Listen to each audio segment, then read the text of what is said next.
আসসালামু আলাইকুম প্রিয় দর্শক, কেমন আছেন?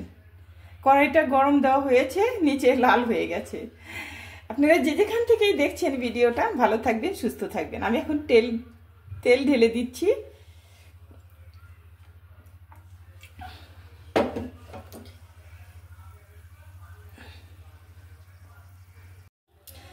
এখানে দিয়ে দিচ্ছি পেঁয়াজ কুচি। এখন আমি রান্না করব চিতল মাছ। মাছটা অনেক বড় ছিল।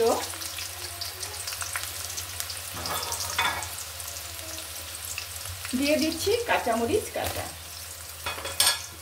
এটা ভালোভাবে আমি পেঁয়াজটা ভালোভাবে ভেজে নিব।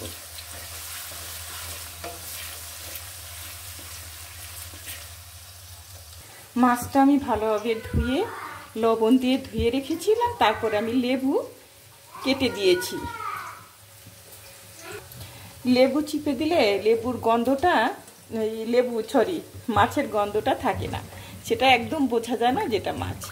সেজন্যে আমি এটা ভালোভাবে ধুয়ে নিয়েছি। এখন আবারও আমি পানিটা ঝরিয়ে নিব।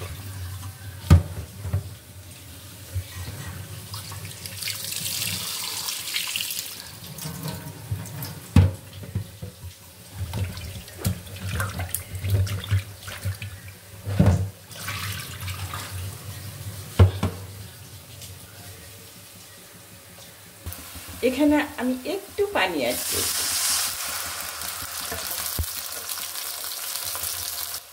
এক চামচের একটু বেশি হবে হলুদ। মরিচটা একটু বেশি দিতে হবে, কারণ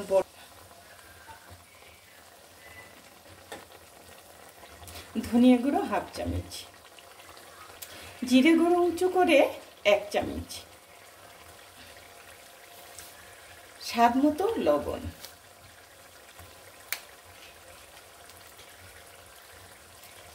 ভালোভাবে মশলাটা আমি কষিয়ে নিব। মশলাটা আমার কষানো হয়ে গেছে। এখন আমি মাছটা দিয়ে দিব। তেল উপরের দিকে ভেসে উঠছে, এতে করেই বোঝা যায় মশলাটা কষানো হয়ে গেছে।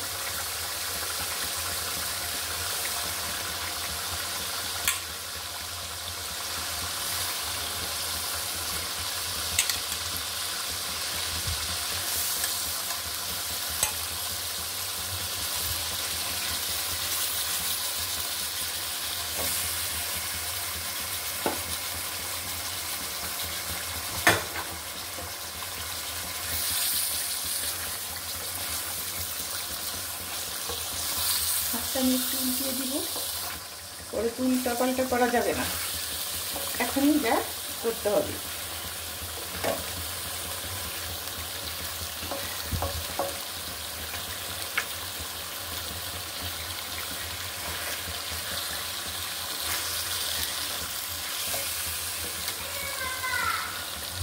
এখানে আমি কিছু পানি অ্যাড করব।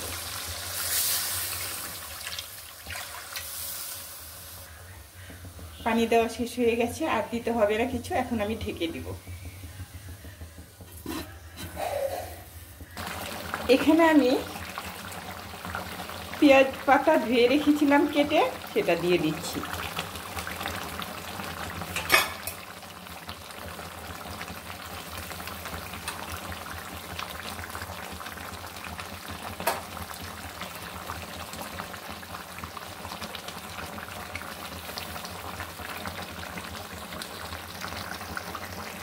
এখন আমি ঢেকে দিব।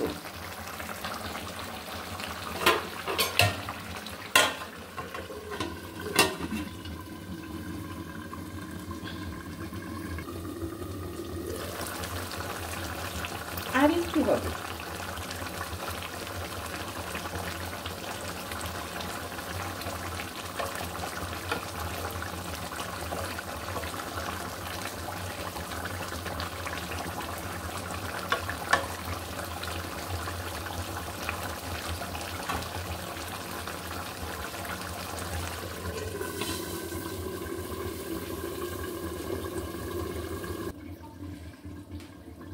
এখন আমি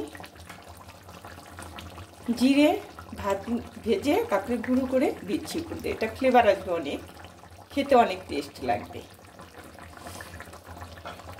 হয়ে গেছে আমার মাছ রান্না। মাছটা এখন আমি বেড়ে নিব।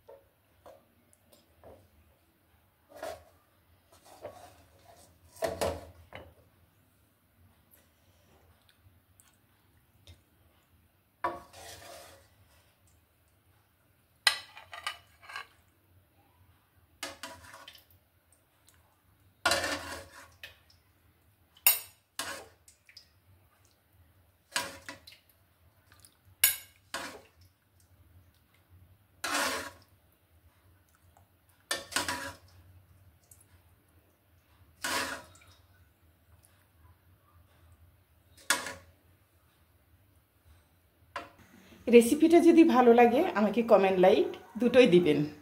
ভালো থাকবেন, সুস্থ থাকবেন। আজকে সারাদিনে যা যা রান্না করেছি সবই দেখিয়েছি। আল্লাহ হাফেজ।